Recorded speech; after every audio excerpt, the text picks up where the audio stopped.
Assalamualaikum warahmatullahi wabarakatuh. Bismillahirrahmanirrahim. Kita lanjutkan lagi kajian kita yang kali ini berjudul Profil Manusia Takwa dan Balasannya. Ini adalah sebuah paket khutbah yang disampaikan atau diuraikan oleh Asy-Syaroni. Assalamualaikum warahmatullahi wabarakatuh. Bagi para pemirsa Kreweng Aji Channel yang berbahagia, Bismillahirrahmanirrahim. Apa dan bagaimana zikir kepada Allah Subhanahu wa Ta'ala itu? Apakah hanya dengan membaca La ilaha illallah 1000 kali atau 5000 kali atau sampai kepada kepala berkunang-kunang lantas kita menganggap sudah bertemu dengan Allah? Tentu saja tidak. Sebab zikir kepada Allah Ta'ala itu selalu hatinya yang lebih dahulu banyak ingat kepada Allah Ta'ala.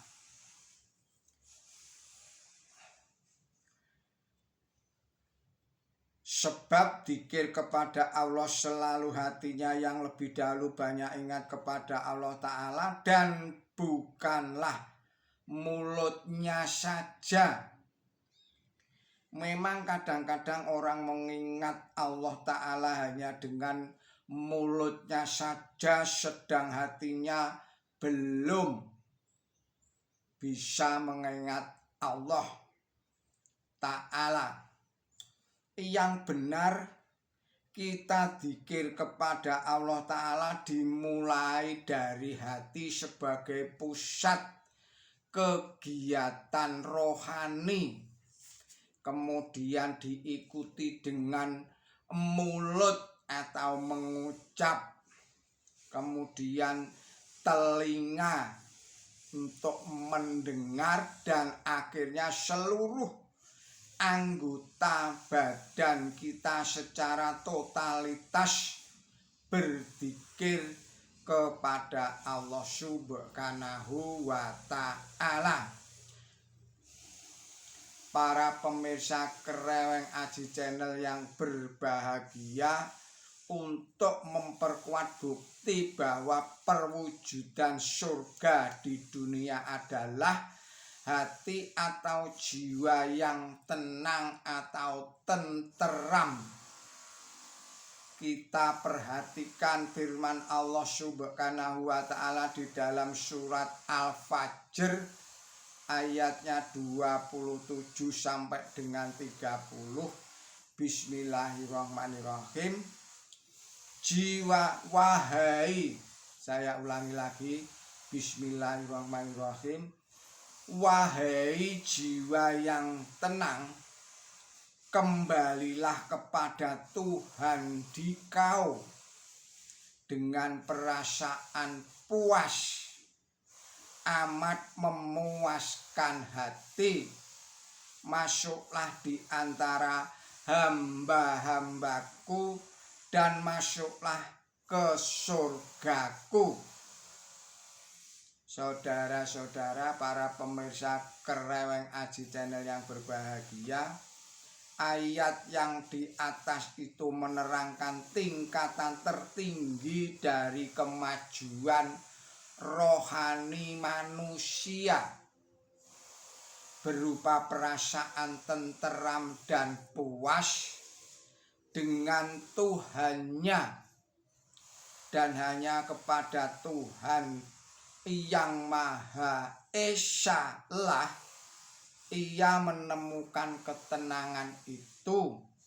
ia menemukan kebahagiaan itu dan ia merasakan kesenangan itu. Inilah yang disebut sebagai kehidupan surgawi. Al-Qur'anul Karim mengajarkan 3 tingkatan kemajuan rohani, yaitu tingkatan yang pertama adalah tingkatan nafsu amarah atau amarah atau tingkat kebinatangan. Yang kedua adalah nafsu lawamah, nafsu tengah-tengah, nafsu madya atau tingkat kemanusiaan. Kemudian yang paling tinggi adalah nafsu mutmainah atau tingkat kehidupan surgawi, yang pada tingkat terakhir kesucian, kejujuran, kebenaran, ketulusan seseorang akan mendapatkan ganjaran dari Allah Subhanahu wa Ta'ala berupa surga di dunia ini pula. Pada tingkatan inilah orang menjadi sadar bahwa sholatnya, puasanya, zakatnya, dan ibadah-ibadahnya yang lain yang tadinya dirasakan sebagai beban sesungguhnya adalah makanan yang pertumbuhan rohaninya bergantung kepada makanan itu atau ibadah itu. Surga yang satunya lagi adalah surga nanti di akhirat, dalam kehidupan akhirat setelah kita meninggalkan dunia yang fana ini. Surga yang di akhirat ini tidak dapat dibayangkan oleh mata dan pikiran manusia. Bagaimana bentuk dan wujudnya?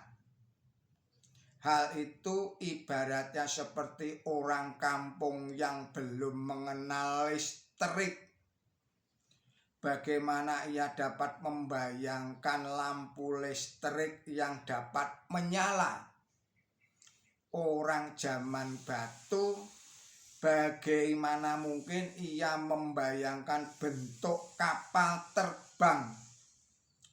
Demikian pula jika orang akan membayangkan keadaan surga di akhirat kelak.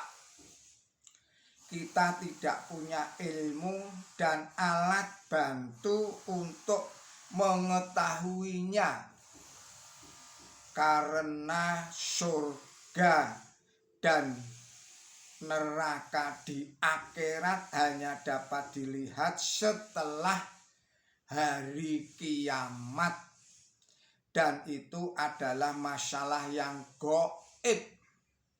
Namun Allah Subhanahu wa Ta'ala memberikan perumpamaan atau gambaran atau kiasan sesuai dengan kondisi alam di dunia ini sekarang ini.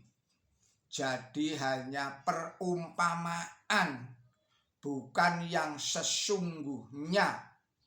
Sebagaimana misalnya di dalam firman Allah Subhanahu wa Ta'ala dalam surat Ar-Rod ayatnya 35, Bismillahirrahmanirrahim.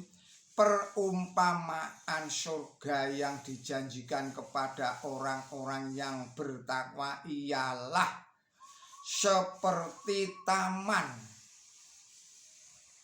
sungai-sungai mengalir di dalamnya, buah-buahannya kekal. Demikian pula jumlahnya yang berlimpah-limpah. Ini adalah kesudahan orang-orang yang bertakwa. Adapun kesudahan orang-orang yang kafir adalah neraka. Akhirnya semoga puasa dan amalan-amalan baik kita semuanya dapat diterima oleh Allah Subhanahu wa ta'ala, dan kita termasuk golongan manusia yang bertakwa kepada Allah Subhanahu wa ta'ala, sehingga kita mendapatkan pembalasan 2 surga, yakni surga di dunia ini dan nanti surga di akhirat. Dalam suasana Idul Fitri yang sangat membahagiakan ini, marilah kita saling mendoakan. Bismillahirrahmanirrahim. Mudah-mudahan Allah menerima amal Ramadan kita semuanya. Semoga kita dimasukkan ke dalam golongannya orang-orang yang kembali kepada fitrah, yang beruntung dan yang dikabulkan segala doa-doanya. Para pemirsa Kereweng Aji yang berbahagia, untuk menutup risalah ini marilah kita bersama-sama memanjatkan doa kehadirat Allah Subhanahu wa ta'ala. Laumul Fatihah. Bismillahirrahmanirrahim. Alhamdulillahirabbil alamin arrahmanirrahim maliki yaumiddin. Iyyaka na'budu wa iyyaka nasta'in ihdinas siratal mustaqim siratal ladzina an'amta 'alaihim ghairil maghdubi 'alaihim waladdallin. Amin. Semoga Allah menerima amal perbuatan baik kita semuanya selama hidup di dunia ini, dan akan mendapatkan balasan dari perbuatan baik kita selama di dunia ini. Billahi taufik wal hidayah. Mohon maaf atas segala kesalahan dan kekilapan saya di dalam menyampaikan risalah ini. Ihdinas siratal mustaqim. Wassalamualaikum warahmatullahi wabarakatuh.